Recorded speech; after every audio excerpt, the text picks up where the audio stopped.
dead. The artist is dead, man. I might have to do a project like That's that. what I'm saying. That's what I'm saying. Don't miss out on them gems. No, for sure. Like the artist is dead in the sense of like idolization and pedestaling in a sense because people don't even have that kind of like they wouldn't. You can't even get close to what Michael Jackson was ever again. There would never be that. And it's too much criticism too. It's like too much hatred. Yeah, for sure. Everybody's a critic, and then also nobody can ever be that attached to you. Part because of that. Because when they see something, they're looking to see, all right, what's wrong with it? Or what's the comparison? Or somebody else can do that, or I can do that too. Or exactly. And then you got 18 of that to try to consume. It's just too much. There's too many artists too now at this point. I think back then when Mike was out doing that, there wasn't as many pop stars. True, where now you got 15 pop stars to compete with. If they drop an album, you competing with some of the top of the top. So I just think you just that's where the appreciation is. There was less of. It wasn't as much. You couldn't consume it as much. Yeah. There wasn't internet where you could quickly go find a video. You used to have to wait for it to come on MTV or BET. For sure. And you have to wait till we.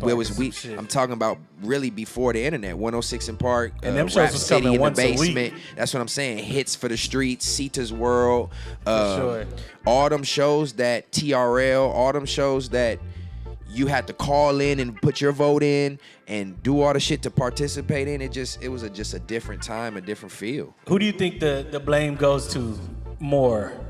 Obviously, you can't really put it on one thing or one entity, but do you think the labels deserve more to blame or the consumers? It starts with the label. I think it starts with the labels because they started looking at it more of, we can use this to our advantage in more ways than one.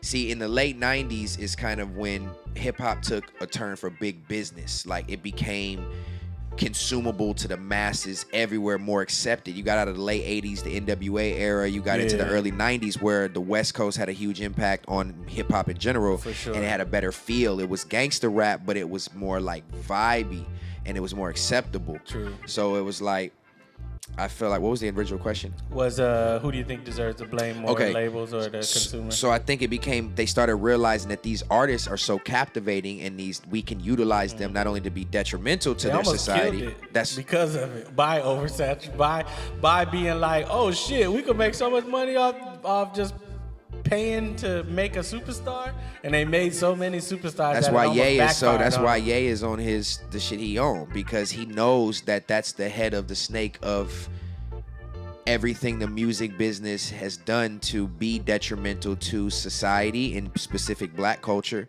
But then also when you see something that's such big business, when you know money's the end all be all for these people in these communities, that's the chase. Why not try to do something that don't cost me anything? I don't got to go to school to do. I can just practice on my own. An example, play basketball and rap or whatever. Sure. It's like, this is low-key the easy way for uninformed individuals to find a way out. And then it's like big business.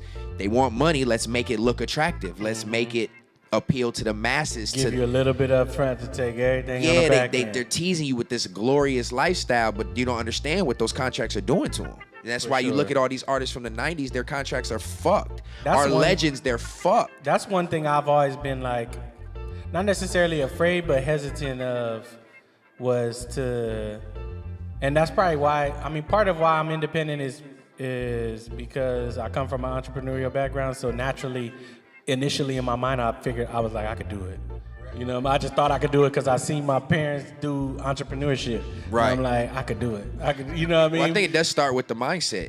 It obviously starts with the mindset. But you have to be elevated there. You were already doing other shit. Weren't you already in college? Yeah, I was playing football. So it's like, this came up as like, oh, this is a creative spark. Not to say you weren't born with this from the jump or this wasn't a passion for real from the jump, but because it came on so later, it was like. It definitely wasn't a passion at first. It was.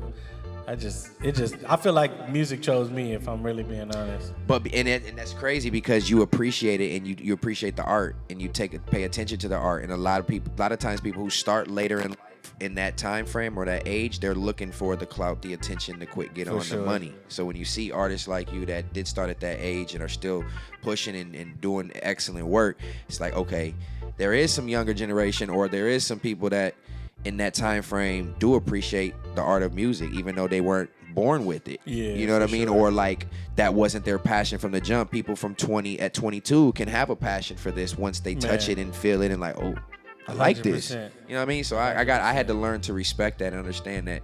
I be struggling with that though, for real. I ain't gonna lie, cause I feel like I'm a fucking. I know I'm not an anomaly, but I feel like that in today's climate, cause it's just like Sonically, bruh. like your music, or just No, like just from the clout standpoint of, cause even like you said with Kanye, a part of it is that nigga just getting the attention.